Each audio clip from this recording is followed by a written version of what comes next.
પ્રણામ. હલો, હા ચાલે છે ને?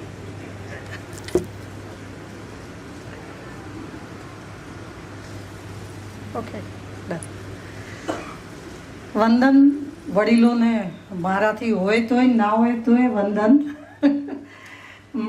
આયોજન માટે ખરેખર અદ્ભુત કામ કરો છો એ જોઈને ખુશી થઈ. પહેલી જ વાર આવવાનું થયું છે, એના અભિનંદન. મને આમંત્રણ આપ્યું એનો આભાર. બેઉ જણાએ 2 ધક્કા ખાધા. મેં તો ના પાડી હતી કે ભાઈ ફોનમાં કહી દો તો ચાલે. એક નાનકડું વિસ્મય છે કે બહેનોની સંખ્યા બહુ ઓછી છે. 33% તો અમને ગમે તેમ કરીને રાખો. સુંદર નામ છે યુથોપનિષદ. એકચ્યુઅલી તો એની જ જરૂર છે. નરોડા યુવક મંડળ આ કંઈક વ્યવસ્થા કરે છે, એના માટે અભિનંદન. કારણ કે આપણી જેનઝી જે મેં કીધું હમણાં કે મને લઈ ખરેખર બહુ વાલી છે અને બહુ જ ભરોસો છે. અભિનંદન આપું છું દિલથી. અને જે વડીલો અહીંયા મારા પરિચિત બહુ જ ઓછા છે. એક સાહેબને એક જ વખત મળેલી છું, પણ આખો દેશ મારો પરિચિત જ છે. તમને ગમે એવું બોલું છું અને સીધી સાદી ભાષામાં બોલું છું. વિષય મને આપ્યો તો મન કે જીતે જીત ને મન કે હારે હાર. આ કબીરનું વાક્ય છે, ખબર છે ને? હાર ગયે વો બિન લડે ઉનકે ઉપર ધિક્કાર. આ આખો દોહો કબીરનો છે. બહુ સરસ મુદ્દો લીધો છે કે મનથી નહીં જીતો ને તો ક્યાંય નહીં જીતી શકો. પણ મને ખાલી જે થોડોક પ્રશ્ન હતો એ હતો કે સ્વામિનારાયણ ધર્મ, જય સ્વામિનારાયણ વાળા સામે બોલવાનું છે.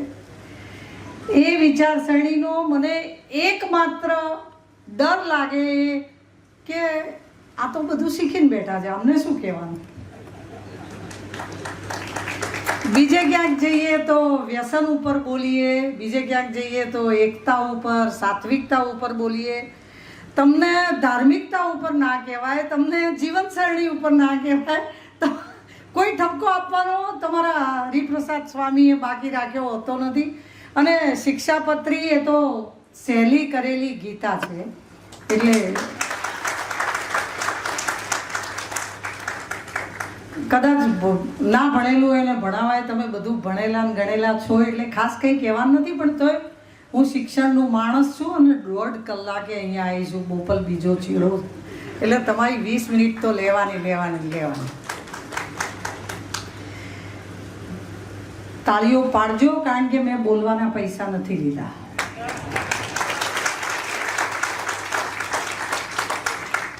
કમાવાનું કામ હું મારી જાતે કરી લઉં છું. મેં કીધું એમ મને બહુ શોખ છે અને કદાચ જાહેરમાં કહેતા ડર લાગે છે. પણ મને મારી 65મી બર્થડે કોઈએ પૂછ્યું કે બેન શોખ શું છે? કીધું પૈસા કમાવાનું. એટલે કે આવું તો કોઈ બોલતું નથી. મેં કીધું હા, એનાથી બધા શોખ પૂરા થાય છે.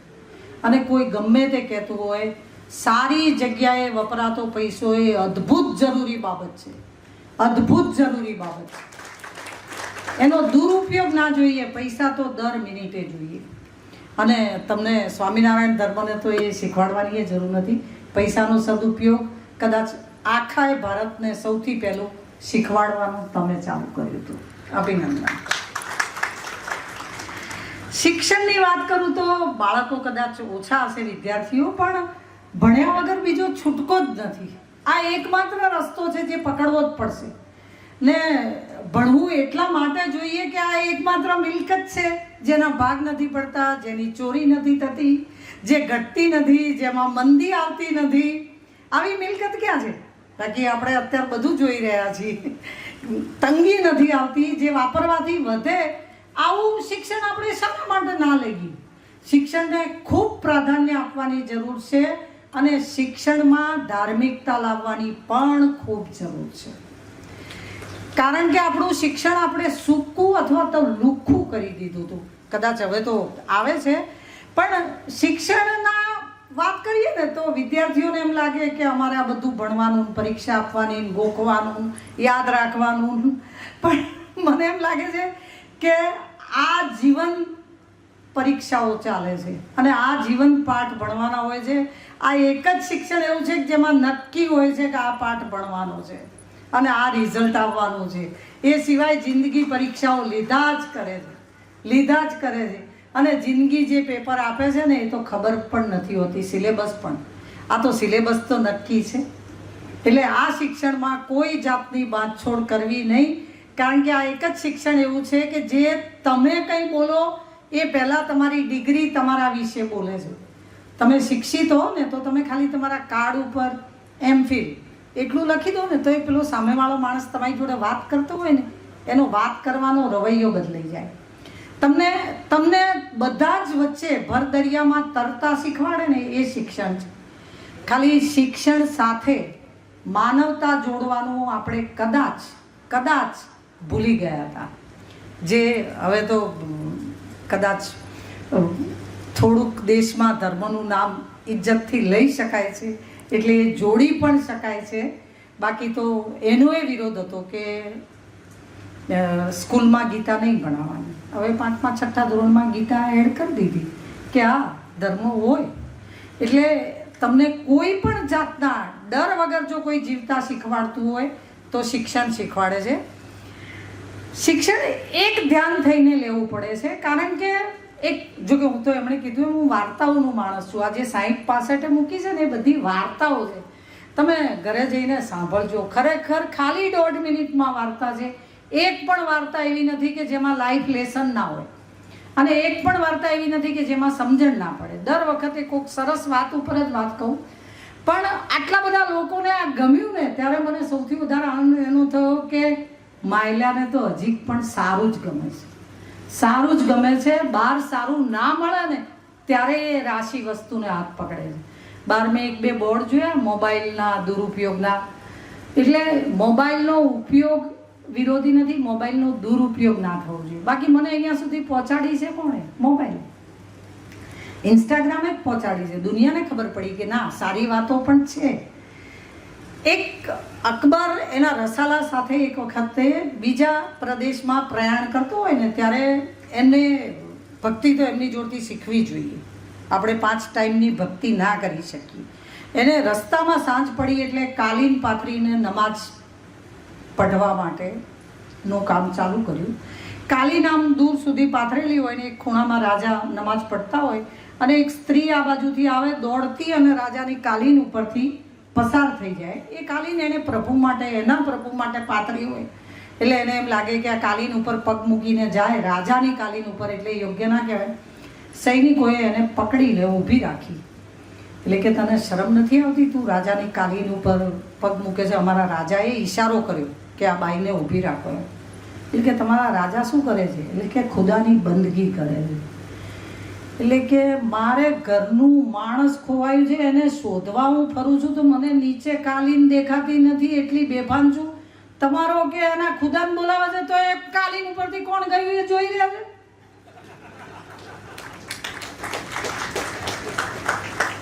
એ એવી બંદગી બી નથી કરતો કે એને ખબર ના પડે કોણ આવીને કોણ ગયું. એની એવી આંખો બંધ નથી. એક ધ્યાન થઈને કરવું પડે, એક ધ્યાન થઈને. પ્રભુએ દેખાડવાની વસ્તુ નથી. એનો શિક્ષણના બીજા ફાયદામાં કરીએ તો શિક્ષણ આપણને વિકલ્પ આપે. જેમ અભણ માણસ હોય તો એની પાસે વિકલ્પ નથી હોતા, શિક્ષિત પાસે વિકલ્પ હોય છે. મારે નોકરી કરવી છે, ધંધો કરવો છે, મારે અહીંયા રહેવું છે કે મારે પરદેશમાં નોકરી કરવી છે, મારે આ ડિગ્રી લેવી છે કે મારે ડૉક્ટર થવું છે, મારે ડૉક્ટરમાં આ કરવું છે, મારે બોટની કરવું છે, મારે માઇન્ડના સ્પેશિયાલિસ્ટ, મારે હાર્ટના સ્પેશિયાલિસ્ટ થવું છે. આ બધી જ પસંદગી શિક્ષિત પાસે છે. જો પસંદગીનું જીવન જીવવું હોય તો શિક્ષણ લેવું જ પડશે. શિક્ષણ લેવાના કારણો નહીં જણાવી શકો તમારા બાળકોને તો તમે શિક્ષણ નહીં અપાઈ શકો. નિમિત્ત ઓઝાની એક વાર્તા છે કે એક દરિયા કિનારે એક ગામ આગળ એને બહુ જ મોટું વાણ બનાવવું હોય છે. એટલે દરિયાના બધા લોકોને કહે છે કે તમે મને આ જહાજ બનાવવામાં મદદ કરશો તો તમને હું દરિયો જોવા લઈ જઈશ. એટલે જે લોકો જહાજ બનાવવામાં મદદ કરતા હતા એ બધા થોડાક ડલ અથવા તો સુસ્ત રીતે કામ કરતા હતા. એટલે કે કેમ તમને ઉત્સાહ નથી? એટલે કે તમે એવું કીધું કે દરિયો જોવા લઈ જઈશ. તો કે દરિયો તો અમે રોજે જોઈએ છીએ, અમે દરિયા કિનારાનું ગામ છે, અમે તો દરિયો રોજે જોઈએ છીએ. એટલે કે તમે દરિયાનો કાંઠો જુઓ, હું તમને મધ દરિયે લઈ જઈશ જ્યાં પાણી સિવાય કંઈ ના દેખાય. એ ઉદ્દેશ આપે છે, એ પછી 3 જ દિવસમાં જહાજ બની જાય છે. તમે તમારા સંતાનને ઉદ્દેશ સમજાવજો કે તને કેમ ભણવાનું છે. માત્ર ભણવા બેસ એ તો એટલું ઇઝી છે ને કે જ્યારે આપણે ભણવાનું હતું ને ત્યારે આપણે બહુ દાટ નથી મારી. આપણા મા બાપે આપણને સ્કૂલમાં તો મોકલ્યા હતા. આ એટલા બધા ઇઝી કામકાજ નથી, ખાડાના ખેલ છે. થોડોક એને સમજવાનો પ્રયત્ન કરી અને એને ઉત્સાહ આપીને પછી કહીએ તો ચાલે. અને એને ઉદ્દેશ નહીં હોય ને તો નહીં કરી શકે. વીરદેવ નામનો એક છોકરો મહારાષ્ટ્રમાં બકરા ચારે અને એને પરીક્ષા આપી હોય ને એનું રિઝલ્ટ આવે મહારાષ્ટ્રમાં, એનું ગામનું નામ તો કોરપટા, પણ એનો જિલ્લો પણ કોઈએ હજી સુધી સાંભળ્યો નથી. તમે ઇન્ટરનેટ ઉપર સર્ચ મારજો. એને એ બકરા ચારજો હોય ખેતરમાં શોધવા આવે, કારણ કે યુપીએસસીનું રિઝલ્ટ આવે છે ત્યારે એ આઈપીએસ થયો છે. અને એ આઈપીએસ થયો તો એના મૂળમાં એનું ઇન્ટરવ્યૂ છે, સાંભળજો. એનો સાદો નોકિયા ફોન 1200 રૂપિયાનો સાદો ફોન ખોવાય છે ને એ પોલીસ સ્ટેશનમાં ફરિયાદ લખાવવા જાય છે. એટલે હું પોલીસ પત્ની છું સાહેબ, એસીપી છું હું. પોલીસ કહે આવા 1200 રૂપિયાના ફોનની ફરિયાદ ભાઈ ના લખીએ, જાય જતો રહે. એટલે પેલો કે પણ મારે તો 1200નો મોંઘો જ છે. એટલે કે 1200 રૂપિયાના ફોનની ફરિયાદ તું ના લખે તો હું તારા વિરુદ્ધ ફરિયાદ કરીશ. તારો સાહેબ કોણ છે? એટલે કે મારો સાહેબ પીઆઈ છે, પીઆઈનો સાહેબ એસીપી છે, એસીપીનો સાહેબ સીપી છે, સીપીનો સાહેબ ડીઆઈજી છે. એટલે કે એ શું ભણે છે? એટલે કે એ યુપીએસસી આપીને આઈપીએસ થાય. તો કે હું એ થઈને ફરિયાદ લખાઈશ. વીરદેવ, તમે મહારાષ્ટ્રનો છોકરો છે, તમે જોજો, એને માત્ર 1200 રૂપિયાના ફોન માટે યુપીએસસી પાસ કરી હતી. લક્ષ્ય નક્કી હોય ને, જો તમે ચોટી બાંધો તો આ પડ્યું બજારમાં. કોઈ એમ કહેતું હોય ને અઘરું છે, તો નથી અઘરું. અઘરું ત્યારે લાગે છે જ્યારે આપણે નક્કી નથી કર્યું, અથવા તો આપણે આપણા સંતાનને કહ્યું નથી કે આ કેટલું જરૂરી છે.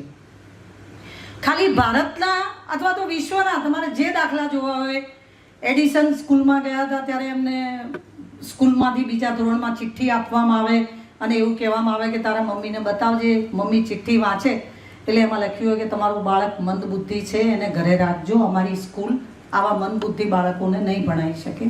માં ચિઠ્ઠી વાંચીને કબાટમાં મૂકી દે અને એડિસનને દિલથી ઉછેરે. 1000 પેટન્ટ આજે પણ, બલ્બ એકલો નહીં, એ સિવાયની 1000 પેટન્ટ આજે એડિસનના નામ ઉપર છે. યુનિવર્સિટીના એના નામનું રિસર્ચ ડેવલપમેન્ટ ચાલે છે.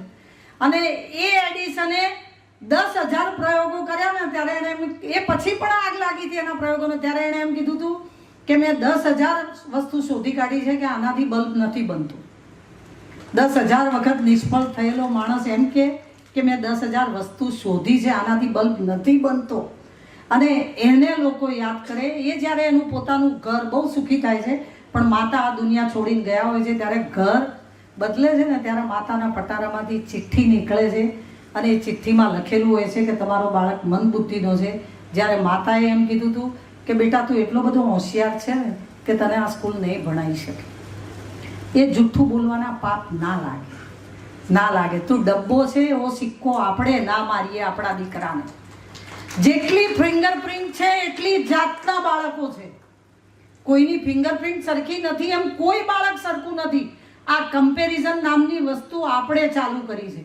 મુક્ત બાળપણનું ખૂન કરીને આપણે એને જે આપીએ છીએ ને એના માટે એણે અવતાર નથી લીધો.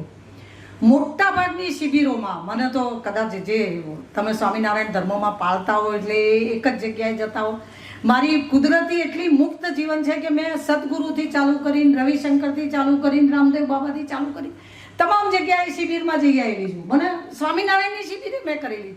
મને બધે જ જવું ગમે છે કે આને શું કેવું થાય છે. બધા જ એમ કહે છે કે બાળ સહજ જીવવું, તો બાળ સહજ તો હતા જ. બાળક જન્મ્યું ત્યારે બાળ સહજ જ હતું. એને ગંભીર, એને ઉદાસ, એને બધા જ જીવનના બધા જ પ્રશ્નો એના માથે મૂક્યા પછી છેલ્લે આપણે એમ કહીએ છીએ કે સહજ જીવન જીવવું. જેમ કે ચીનનો એક પ્રવાસી અહીંયા આવે અને આપણા ધર્મગુરુને પૂછે કે હું ચીનથી અહીંયા ભારતનું દર્શન સમજવા આવ્યો છું અને કે જીવન એટલે શું? એટલે કે કેમ? એટલે કે મારા ગુરુએ મને એમ કીધું છે, ચીનના ગુરુએ, કે જીવન એ પ્રશ્નોનું ને સંઘર્ષોનું પોટલું છે. જીવન એ તો અવ્યવસ્થાનું અને પરિશ્રમનું એક બીજું નામ છે. એટલે પેલા આપણા ધર્મગુરુ કહે છે જીવન એ તો પ્રવાહ છે, કે બહેતા પાણી એટલે કે અમારા ગુરુ તો આવું નહીં કહેતા, એ કે તારા ગુરુનું જીવન હશે, મારું ભારત એવું નથી કહેતું. આપણે તો જીવનને ઉત્સવ કીધેલો છે, અને ઉત્સવ છે એમાં કોઈ શંકાય નથી. આપણે કદાચ વધારે દૂર ના જઈએ તો અબ્દુલ કલામ રેલવે સ્ટેશન પર છાપા વેચતા આપણે એમને સાંભળેલા છે. છાપું રેલવે, ચાલુ રેલવેમાંથી છાપાનું બંડલ એમના ગામનું ફેંકવામાં આવે. રામેશ્વરમાં એમનું ઘર છે, તમે ત્રીજા માળે જાઓ ને તો 1.5 ફૂટની સીડી નથી લાકડાની, જ્યાં એ રહીને ભણ્યા. તમે જે માણસ રાષ્ટ્રપતિ લેવલે પહોંચે એ અબ્દુલ કલામ નાનકડા એવડા ગામમાં, રામેશ્વરની એ બાજુનું નાનકડું ગામડું છે, જે એરિયામાં ભણીને એમણે આ હોદ્દા ઉપર પહોંચ્યા ને. સૌથી પહેલો એમનો ઇન્ટરવ્યૂ હતો જ્યારે ભારત આઝાદ થયું ત્યારે. સૌથી પહેલી આપણે અણુશક્તિ ઉપર કામ કર્યું. સીવી રમણ ઇન્સ્ટિટ્યૂટ બનતી હતી, એમાં સીવી રમણ બધાના ઇન્ટરવ્યૂ લેતા હોય છે, અને દરેક ઇન્ટરવ્યૂ આપવા આવેલા માણસને અહીંયા આવવા સુધીનું ભાડું એને મોકલાવેલું હતું. સીવી રમણે સવારથી ઇન્ટરવ્યૂ ચાલુ કર્યા, સાંજે 6 વાગે ઇન્ટરવ્યૂ પતાવીને કેબિનની બહાર નીકળે ત્યારે એક યુવાન ત્યાં બેઠો હોય.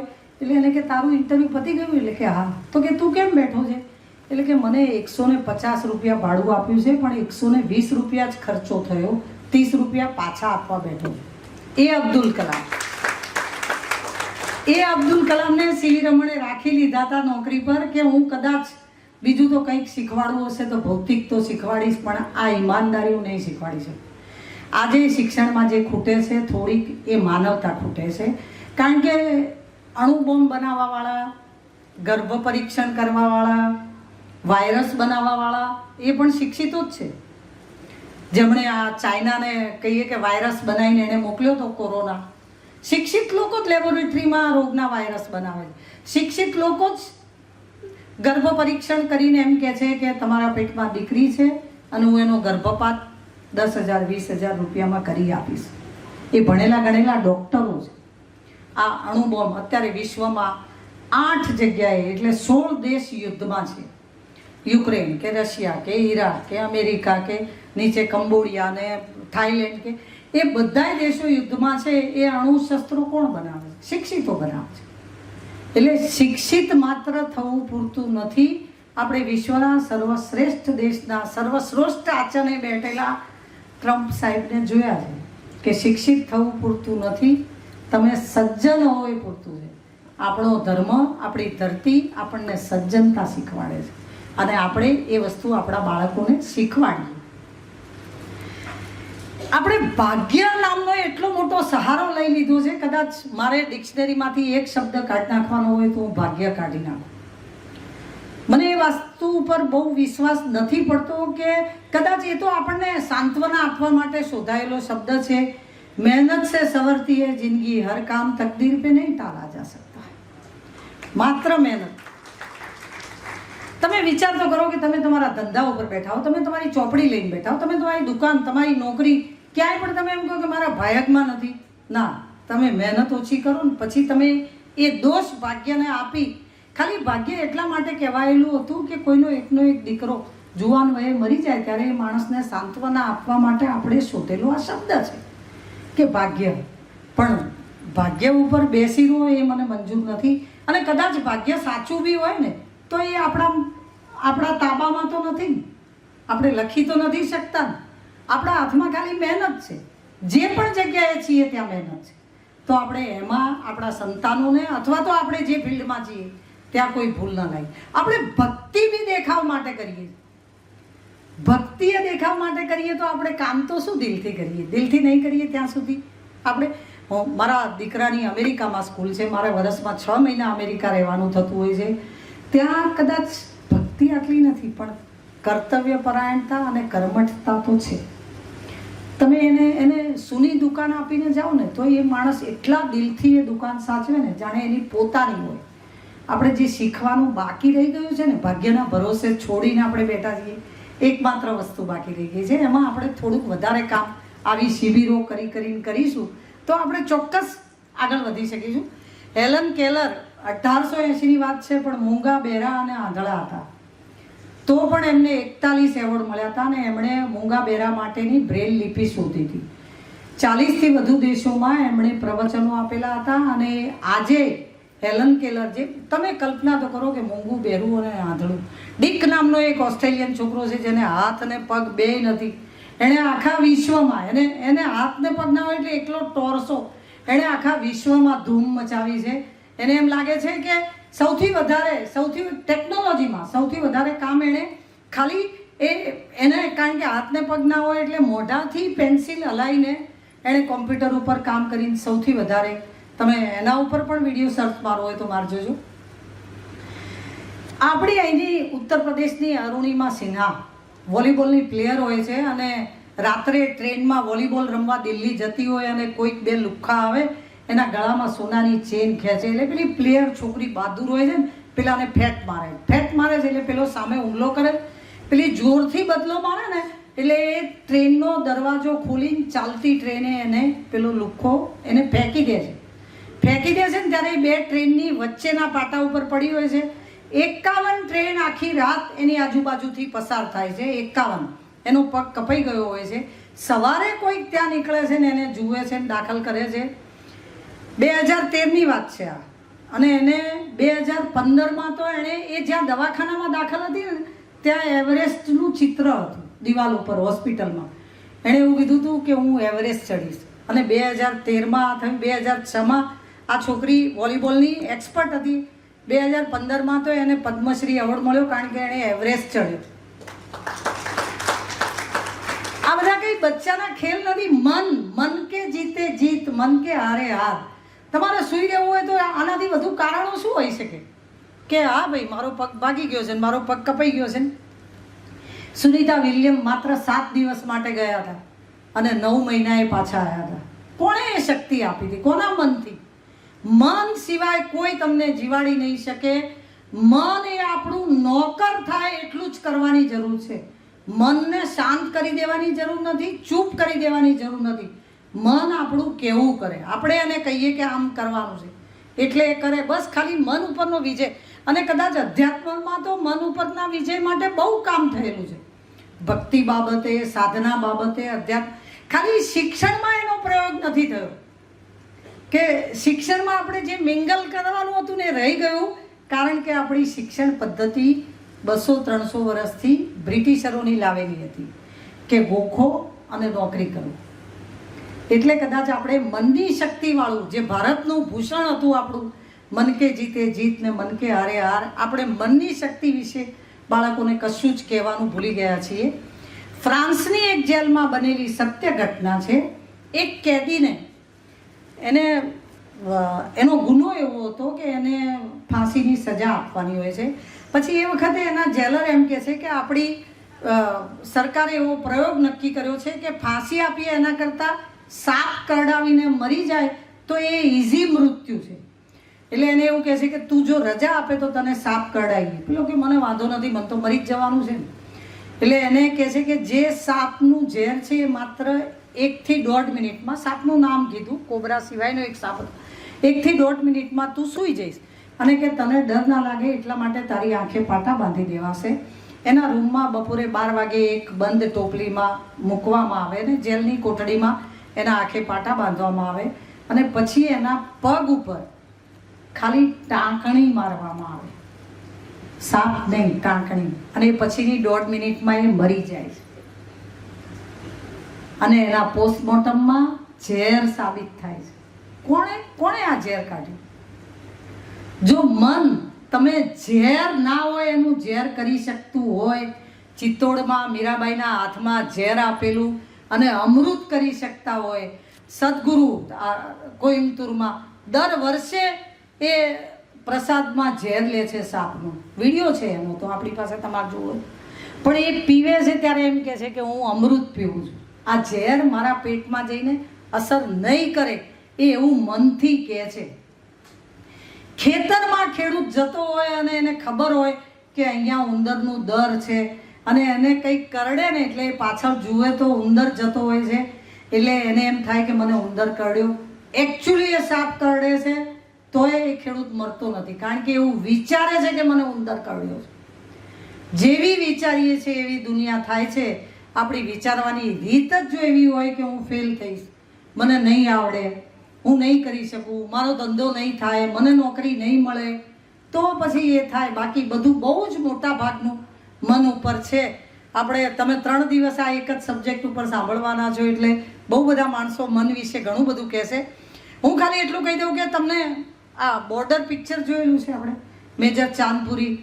120 જણા લોંગેવાલ સરહદ ઉપર. અત્યારે જેસલમેર જાઓ તો જેસલમેરનો ખાલી ડાન્સ જોઈને ના આવતા. લોંગેવાલ ઉપર આપણું આર્મીનું મ્યુઝિયમ છે. 120 જણા હોય છે. જ્યારે બાંગ્લાદેશના ઉપર જનરલ માણેકશાહે ત્યાં ચઢાઈ કરી હોય છે, એટલે પશ્ચિમ પાકિસ્તાનને એમ થાય છે કે પૂર્વ પાકિસ્તાન બાજુ ભારતની આખી આર્મી છે, પશ્ચિમમાં આપણાથી લોંગેવાલ લઈ લેવાશે. 20 કિલોમીટર સુધી પાકિસ્તાન આપણા ભારતમાં ઘૂસી જાય છે. ત્યારે મેજર ચાંદપુરી એકલા હોય છે, જેમને સૂચના આવે છે વાયરલેસ ઉપર કે 6000 લોકો અને 140 ટેન્ક આવે છે, તમે ચોકી છોડી દો. એ પછી એ સરદારનો દીકરો ચોકી નથી છોડતો અને 6000 લોકોને મારીને એમની ટેન્ક ત્યાં રાખે છે. ટેન્ક પડી છે એટલી જોવા તો જઈએ. આ કોણ જીતાડે છે? 6000 ને 140 ટેન્કો સામે કોણ જીતાડે છે? મન. અને ચાંદપુરી તો સરદારજી બી નહોતા. બાકી સરદારજીઓમાં તો આપણી આર્મી સૌથી વધારે મજબૂત છે. સરદારજી એક વોલીબોલનો ખેલાડી હતો, 20 વર્ષની ઉંમર, અને એને રેલવે સ્ટેશન ઉપરથી જતો હોય ત્યાં રેલવેનો પોલીસમેન, રેલવેનો ગાર્ડ ભૂલથી બંદૂક ચલાવે છે પ્રેક્ટિસ કરતા, અને એને પેટમાં, એ પોતે વોલીબોલ રમવા જતો હોય અને પેટમાં ગોળી વાગે છે, એને લકવો પડે છે. 10 વર્ષ સુધી એ એવો અપંગ રહે છે, તો બી એમ કહે છે કે હું વોલીબોલ રમીશ. અને પછી ઊભો થઈને વોલીબોલ રમે છે અને મેન ઓફ ધી મેચ બનીને વોલીબોલમાં જીત્યા. પછી હરિયાણાનો, એના ઉપરથી સુરમાં પિક્ચર બની છે, હરિયાણાનો સ્પોર્ટ્સ મિનિસ્ટર થાય છે. સુરમાં કોણ આ બધી શક્તિઓ આપે છે? મન નક્કી કરે છે. મન જો તમે મજબૂત નહીં રાખો તો બધા જ આપણી બેન્ડ બજાઈ જ ગયા છે. તુર્ક, ડચ, ગ્રીસ છે, કેટલા 7-7 હજાર કિલોમીટર, 20-20 હજાર કિલોમીટરથી આપણા ઉપર હુણ, ફ્રેન્ચ બધા રાજ કરી ગયા. એટલે જ્યાં સુધી આપણે મજબૂત નથી ત્યાં સુધી જ આપણને કોઈ ગુલામ બનાવી શકે. એ ઘર હોય તોય, દેશ હોય તોય અને ગામ હોય તોય. આપણું મન મજબૂત હશે તો આપણે, જો મન મજબૂત ના હોય ને તો અહીંયા બોલવાના આવ્યો. મને સાહેબે એવું કીધું કે બેન કરંટ આવે છે એટલે લાકડા ઉપર ઊભા રહેજો ને, માઇકને હાથ ના અડાડતા. તમે વિચાર કરો, કોઈ બોલવા આવ્યું હોય ને એને પહેલું જ વાક્ય આવું મળે, કેવું લાગે? સચિન રમવા ગયો હતો એ દિવસે. સચિનની 16 વર્ષની ઉંમર, પહેલી જ મેચ એની પાકિસ્તાનમાં હોય. સચિનની 5 ફૂટ 3 ઇંચ બી હાઈટ નથી. સામે વક્રમ અને ઇમરાન, 2 જણા બોલિંગ નાખતા હોય છે અને એ લોકો 32, 34 વર્ષના હોય ને આ 16 વર્ષનો છોકરો હોય. પહેલો જ બોલ માર્યો ને એવું તરત સચિનને નાકે વાગ્યું. એટલે કે બચ્ચે કો લે જાઓ. પેલા પાકિસ્તાનના પ્લેયર કે બચ્ચે કો લે જાઓ. ત્યાં સચિન કે મેં ખેલેગા. સચિન થોડું નાકમાં બી બોલે ને, મેં ખેલેગા. એ સચિન, અકરમ એવું કહેતો હતો મને સપનામાં આવે છે ને તો મારી ઊંઘ ઉડી જાય છે. એટલા છગ્ગા અકરમને ને ઇમરાનને બેયને માર્યા. કોણ તાકાત આપે? એટલે આપણે જો ડાયા રહીશું ને તો આપણને કંઈ વાંધો નથી આવતો. ખાલી આપણને નાની નાની વાતો શીખવાની છે કે ક્યારે શું બોલવું, ક્યારે ચૂપ રહેવું, અથવા તો ક્યારે ક્યાં જવું. ખાલી આ તો લાઈફ લેસન છે કે એક પુલ તૂટી જાય છે અને એના 3 એન્જિનિયર અને કોન્ટ્રાક્ટર હોય, એને ફાંસીની સજા સંભળાવવામાં આવે. એટલે પેલા જલ્લાદને જઈને રિક્વેસ્ટ કરે છે કે આમાં અમારો વાંક નથી. આ તો કે ઉપરથી કરપ્શન તો ઉપરથી આવે છે ને, જેમ સરકાર ઉપરથી આવે છે. એટલે કે બધાએ ભાગ લીધો તો આમાં ને અમને એકલાને જ મારી નાખે છે, પણ ગમે તેમ કરીને અમને બચાવી લે ને. એન્જિનિયરો હોય છે એટલે રિક્વેસ્ટ કરે છે, યુવાન ઉંમરના હોય છે અને જલ્લાદને દયા તો આવે છે. એટલે એ વખતે નહીં, આ ભારત આઝાદ થયું એ પછી બી આપણે બી અમદાવાદમાં એવો રિવાજ હતો કે શેરીફ નીકળે ને ત્યારે કોઈને બી સજા આપે એ વખતે જો શેરીફ નીકળે ને તો એને માફ કરવાનું. પછી ફાંસીમાં એને ફાંસી આપ્યા પછી દોરડું તૂટી જાય કે માછડો તૂટી જાય તો એને માફ કરી દેવાનું. એવું કે ભાઈ એ એને પ્રભુ બચાવવા માંગે છે એમ, એવું સરકારનો કોન્સેપ્ટ હતો. રાજાશાહીમાં બી એવું જ હતું કે પેલું લાકડું ખસેડી લે એ વખતે બી જો એ ના મરે તો પછી એને નહીં મારવા. એટલે જલ્લાદ ગમે તે કંઈક ટ્રીક કરે છે અને પહેલા માણસને ફાંસી આપવા જાય ને ત્યારે કંઈક કરે એટલે પેલાને ફાંસી ના લાગે એટલે એ બચી જાય. પછી બીજાને ચડાવે એટલે બીજોય બચી જાય. એટલે જલ્લા કે તારું મશીન બગડેલું છે, આવી રીતે થોડી ફાંસી અપાય. પેલો કે આવી જા, આપી દીધું. ખ્યાલ આવે? ક્યાંક ચૂપ રહેવું. એનું મશીન બગડેલું ના હોય, આપણું મશીન બગડી જાય.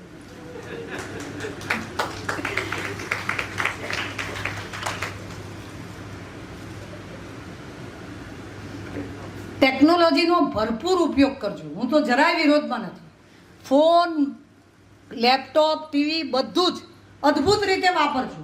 એ આજના શિક્ષકો જ છે. ખાન સાહેબ કે દિવ્ય કીર્તિ સાહેબ બધાએ બહુ જ સરસ ભણાવે છે. 10 વર્ષની વાર નથી, સ્કૂલો એમનું આખું જ કાયાકલ્પ કરી દેવાની. સ્કૂલો ક્લાસમાં ટીચર સાથે બહુ વર્ષો સુધી નહીં ભણાવે.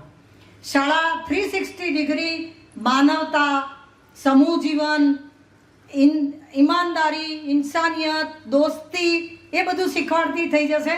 કારણ કે સિલેબસ બધાય એક્સપર્ટ લોકો જોડે ઓનલાઈન મળવાના છે. અને તોય એકમાત્ર બાળકના માવતર, માત્ર 2 બાળકોના માવતરને સ્કૂલમાં તો બાળકો મોકલવા જ પડશે. કારણ કે અમે જે કરીએ છીએ એ મા બાપ નથી કરી શકતા. મેં મારી સ્કૂલમાં વેકેશન પડે એટલે બાળકોને રડતા જોયેલા છે. બાળકને અમે જે આપીએ છીએ એ દોસ્તી, જીવન, સંસ્કાર. કે આજે પેલો લંચ બોક્સ ભૂલી ગયો છે, તું એને થોડું શેર કરને. આ કોણ શીખવાડશે? અને હવે અસલામતીના જમાનામાં કોઈ પોતાના બાળકને તો પડોશીના ઘેરે નથી મૂકતું. એટલે અમારું તો ભવિષ્ય ઉજ્જવળ છે, ખાલી અમારો રોલ બદલાવાનો છે. અમે હવે માત્ર માણસ ઘડવાનું ચાલુ કરીશું. મેં કીધું કે પુસ્તકો બહુ ભણાવી લીધા, મસ્તકો ભણાવવાનું સ્કૂલોએ ચાલુ કરવું પડશે. ફરિયાદ કરવી એ બહુ સહેલી વાત છે કે મારી પાસે આ નથી, હું ગરીબ છું, કે મારી પાસે ભણતર નથી, કે મારા બાપા પાસે ફી નથી, કે હું અપંગ છું. સુધાચંદ્રન અપંગ હતા અને સૌથી મોટા ડાન્સર. મારી પાસે આ નથી, પેલું નથી. એ કહેવા માટે તો આપણી પાસે બધી 100 વસ્તુઓ છે. પણ કદાચ એ દરેક ફરિયાદ આપણને એટલા માટે દેખાય છે. મારા દીકરાની વાત કરું, વિવેક નાનો છે ને, એને એક કોડ્રોયનું પેન્ટ બહુ ગમતું હતું. એટલે વિવેક મને ઉપરથી ઉતરીને આવીને કે મમ્મી મારું બ્રાઉન પેન્ટ દેખાતું નથી. મેં કીધું ભાઈ 2 દિવસ આપ, હું શોધી લઈશ. તારા પપ્પા 6 ફૂટના, તું 6 ફૂટનો, સમર 6 ફૂટનો, બધાના પેન્ટ એક સરખા છે, હું ઓળખતી નહીં. 2 દિવસ પછી આપીશ. 2 દિવસ થયા એટલે કે મમ્મી મારું બ્રાઉન પેન્ટ મારું ફેવરિટ છે. એટલે મેં કીધું ભાઈ મેં જોયું નથી, હું જોઈ લઈશ, ભૂલી ગઈ. બીજા 2 દિવસ થયા એટલે કે મમ્મી મારું બ્રાઉન પેન્ટ. મેં કીધું આજે સિરિયસલી શોધીશ. મેં બધા કબાટ શોધ્યા, ના મળ્યું. પાછા 2 દિવસ થયા, મમ્મી મારું બ્રાઉન પેન્ટ. કીધું ધોબીના ત્યાં હું તપાસ કરી લઉં, મને બીજા 2 દિવસ આપ. ધોબીના ત્યાં ચેક કર્યું, ના મળ્યું. કે મમ્મી હવે હદ થઈ ગઈ મારું બ્રાઉન પેન્ટ. મેં કીધું હું ડ્રાયક્લીનવાળાને ત્યાં જોઈ લઉં, આ છેલ્લો ચાન્સ. પછી છેલ્લા દિવસે 10 દિવસે એ સીડીમાંથી ઉતરે ને હું નીચે બેઠી હું, એ રોજે બ્રાઉન પેન્ટ કે. પછી 10મા દિવસે એ નીચે ઉતર્યો ને એટલે મારા ઘરમાં મોટું મંદિર છે ભગવાનનું, એ રૂમમાં લઈ. મેં કીધું ચાલ ચાલ ચાલ ચાલ ચાલ ભગવાનને થેન્ક યુ કે. એટલે કે હાશ થેન્ક યુ. મળી ગયું? મેં કીધું ના મળ્યું નથી. તો કે મેં કીધું 10 દિવસથી આ એક પેન્ટ સિવાય તારો પ્રશ્ન જ નથી. જો આનાથી મોટા પ્રશ્નો હોય તો પેન્ટ ભૂલી જવાય. તમારે કે મારી ફિલોસોફરમાં મારું પેન્ટ શોધી આપ. પણ કોઈ પણ પ્રશ્ન આપણને મોટો ત્યારે લાગે જ્યારે એનાથી મોટો પ્રશ્ન ના આવે. આપણા ઘરમાંથી કોઈ જેલમાં ગયું હોય, કોઈને દવાખાનામાં દાખલ કર્યું હોય, કોઈને એક્સિડન્ટ થયો હોય, કોઈને બેંકમાંથી કોઈ બેંકરપ્ટ થઈ ગયા હોય, કોઈને આગ લાગી હોય, કોઈના માવતર મરી ગયા હોય. તમે કલ્પના કરી લો કે કંઈ પણ થયું હોય એ વખતે બ્રાઉન પેન્ટ યાદ આવે? ના યાદ આવે. એટલે કોઈ પણ પ્રશ્ન બીજાની સાથે સાપેક્ષ છે. જેમ કે અમારા ઘરમાં જ્યારે વાત કરે ને ત્યારે કે મમ્મીને સોરી કહેવાનું નથી ગમતું. હા, મને નથી ગમતું, પણ મને સોરી કહેવાનું નથી ગમતું એ માટે હું અદ્ભુત મહેનત કરું. નહીં તો છાશવારે સોરી ફેંકવી હોય તો કેટલી વાર? કંઈ પણ નહીં કરવાનું. સોરી મેં ખાવાનું નથી બનાવ્યું, સોરી હું આજે ઓફિસ નથી ગઈ, સોરી હું પૈસાનું કબાટ બંધ કરવાનું ભૂલી ગઈ, સોરી મારું લેપટોપ આજે ગાડીમાં રહી ગયું, સોરી હું આજે કપડાં નાખવાનું ભૂલી ગઈ, સોરી હું સ્કૂલમાં ટીચરને આજે પગાર કરવાનો હતો એ વાત પણ ભૂલી ગઈ, સોરી આપણે હોલિડેનું લિસ્ટ આ વખતે નથી બનાવ્યું, સોરી. સોરી કહી દેવું કેટલું સહેલું છે. સોરી ના કહેવું ને એના માટે મથવું પડે. છાશવારે સોરી કહી દેવા તો સહેલા. બહુ જ આત્મવિશ્વાસથી જીવજો, કારણ કે મેં તો કદાચ તમે હમણાં વિડીયોમાં કીધું, પણ મને મારી જાત ઉપર જ વિશ્વાસ છે કે औरों के कंधों पर तो जनाजे जाते हैं, जिंदगी अपने दम पर जी जाती है. અને क्यों डरे जिंदगी में, कुछ नहीं होगा तो तजुर्बा होगा. દિવ્ય કીર્તિ સરનું ટેગલાઈન વાક્ય છે. કશું નહીં મળે તો આપણને શીખવા તો મળે જ છે. મારો હમણાં દૂરદર્શનમાં ઇન્ટરવ્યૂ હતો કે તમે ક્યારે હાર્યા. મેં કીધું હારી તો નથી, પણ ઘણી વખત એવું થયું કે આ નહોતું કરવાનું, આ આમ કરવાનું હતું, આ ખોટી રીતે થયું.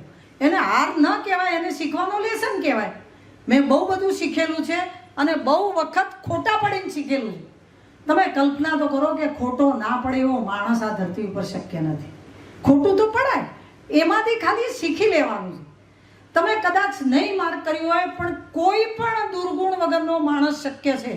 સરદાર પટેલ મારું તો પ્રિય માણસ છે.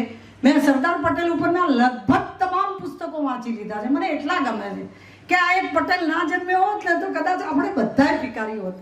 એ સરદાર પટેલ, થેન્ક યુ. એ સરદાર પટેલ વિશે આપણે એવું કહી શકીએ કે આમનામાં એક પણ દુર્ગુણ નહોતો. કૃષ્ણ ભગવાન કે એનામાં એક પણ રામ છે તો એમનામાં એક પણ દુર્ગુણ નહોતો. દુર્ગુણ વગરનો માણસ આ ધરતી ઉપર શક્ય છે, સદગુણ વગરનો શક્ય નથી. એવો કોઈ જ માણસ નહીં હોય જેનામાં એક સદગુણ ના હોય. આપણને જોતા નથી આવડતું. તમે કલ્પના તો કરો, તમારો ડ્રાઈવર હોય, તમારું કામવાળું હોય, તમારો પડોશી હોય, તમારો દુશ્મન હોય, એક સદગુણ તો હોય ને. આપણી નજર નથી પહોંચતી એના સુધી. દુર્ગુણ વગરનો માણસ શક્ય છે, સદગુણ વગરનો શક્ય નથી. આ વાક્ય મને બહુ ગમે છે. એવું જ એક વાક્ય મને બહુ ગમે છે કે દરેક પ્રયત્નોથી સફળતા ના મળે, પણ બેટ મારીને કહું છું, કોઈ સફળતા પ્રયત્ન વગર નથી મળતી. પ્રયત્ન તો કરવો જ પડે.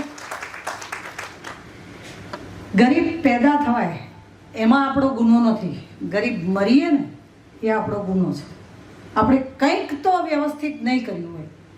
અને કોઈ એમ કહે કે કિસ્મત સાથ નથી આપતી, ના, એવું નથી બનતું. કિસ્મત, તમારું દિલ ઉદાર હોય તો સાથ આપે. કે પ્રભુ કોઈકને આપો તો, કે પ્રભુ આપે તો કોઈકને આપીએ ને, પણ પ્રભુ એવું કહે છે કે તું કોઈકને આપવા માંડ તો હું આપું. બહુ સીધો હિસાબ છે એના ત્યાં. એક દોસ્તી ઉપર વાત કરું. થોડાક દીકરાઓ છે એટલે એમને કહું કે તમે પાણીની બોટલ છે સાદી, તમે રોડ ઉપર દુકાનમાં લેવા જાઓ 10 રૂપિયાની, તમે કોઈક એસી રેસ્ટોરન્ટમાં લેવા જાઓ તો 20 રૂપિયાની, તમે એરપોર્ટ ઉપર લેવા જાઓ તો 100 રૂપિયાની, તમે 5 સ્ટાર હોટલમાં લેવા જાઓ તો 200 રૂપિયાની. એની એ બોટલ છે, એનું મૂલ્ય કેમ બદલાય છે? એ ક્યાં છે ને એના ઉપર છે. તમે કોના ભેગા બેસો છો ને એના સાથે તમારું મૂલ્ય છે.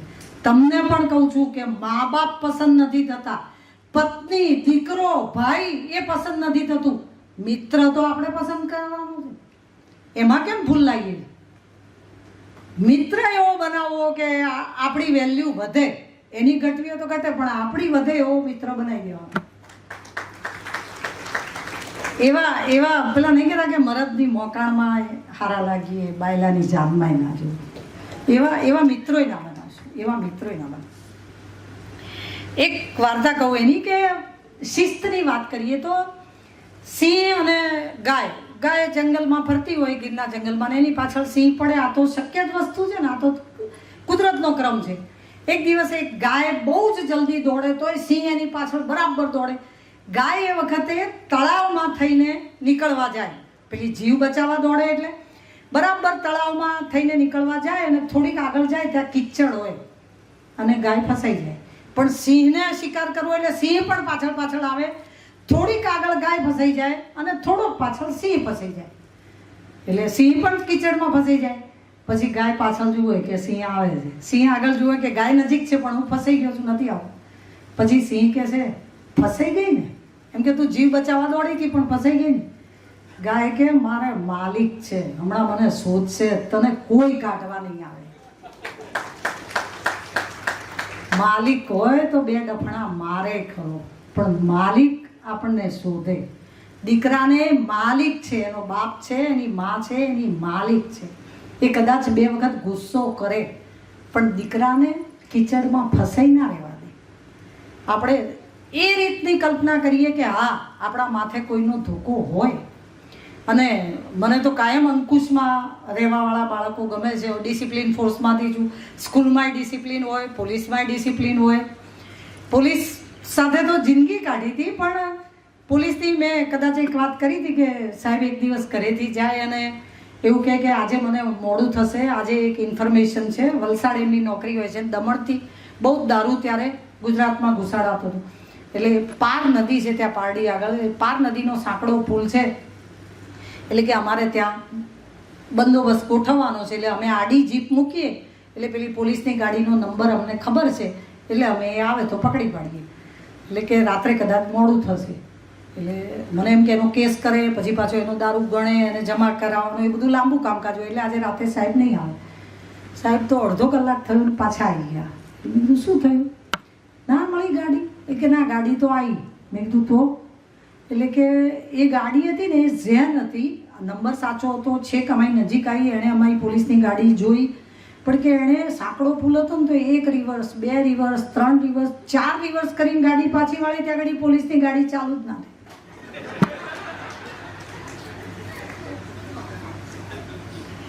પોલીસ આટલા ટાચા સાધનોમાં કામ કરે છે.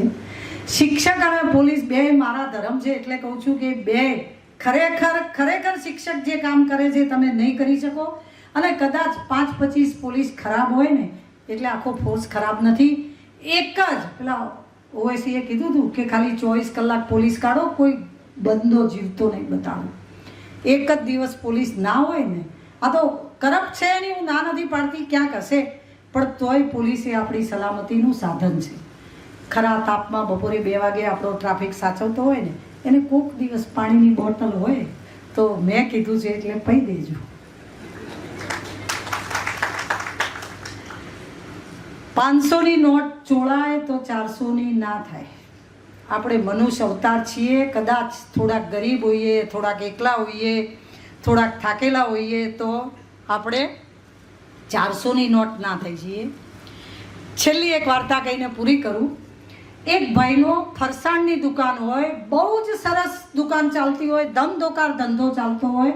એટલે બહુ જ ગ્રાહકી આવે એટલે એ ભાઈ એક મેનેજર રાખે અને એમ કે હું એકલો પહોંચી વળતો નથી. 10 વાગ્યાથી તો એટલી પબ્લિક હોય કે પેલા ગાંઠિયા ને સેવ ને મમરા ને ચણાપુરી ને બધું આપતા થાકી જાય. 3 દિવસ થયા એટલે મેનેજરે શેઠને કીધું કે શેઠ બરાબર 11 વાગે ભીડ થાય છે. એટલે સામે એક માણસ બેસી રહ્યો હોય છે, એ બરાબર ભીડમાં આવે છે, 100 ગ્રામ ગાંઠિયા લઈ જાય છે ને આપણે પૈસાનું કહીએ છીએ એટલે એમ કહે છે કે મેં આપી દીધા. આપણને ભૂલવે છે. પહેલા દિવસે, બીજા દિવસે, ત્રીજા દિવસે મેં નક્કી કર્યું કે એ આપતો નથી ને મને ભૂલવે છે. એટલે પેલા શેઠ કે એવું તો એ રોજ કરે. એ કે હે તમને ખબર છે? એટલે કે હા, એ સામે 8 વાગ્યાથી આવીને બેસે છે અને મારી દુકાને ખૂબ ભીડ થાય એની પ્રાર્થના કરે છે. કોઈ ઘટનાને બીજી રીતે જોવાની એક દ્રષ્ટિ પણ હોય. 100 ગ્રામ ગાંઠિયાનો ચોર એ ચોર નથી. માનવતા મરી પરવારી હોય તો જ આવું બને. અમે ભણતા હતા ત્યારે કરશનદાસ બાણેકની એક કવિતા હતી, કદાચ આમાંથી કોઈ ભણ્યું હોય તો એટલી છેલ્લી 2 લીટી કંઈ પૂરું કરી દઉં. મને એ જ સમજાતું નથી આવું શાને થાય છે. લીલાછમ ખેતરો સૌ આખલા ચરી જાય ને કામ તેનું ને મળે ના એ કંઈ સૂકું તણખલું છે. ગરીબોના કુબામાં તેલનું ટીપું એ ધોયેલું ને શ્રીમંતોની કબર પર ઘીના દીવા થાય છે. મને એ જ સમજાતું નથી આવું શાને થાય છે.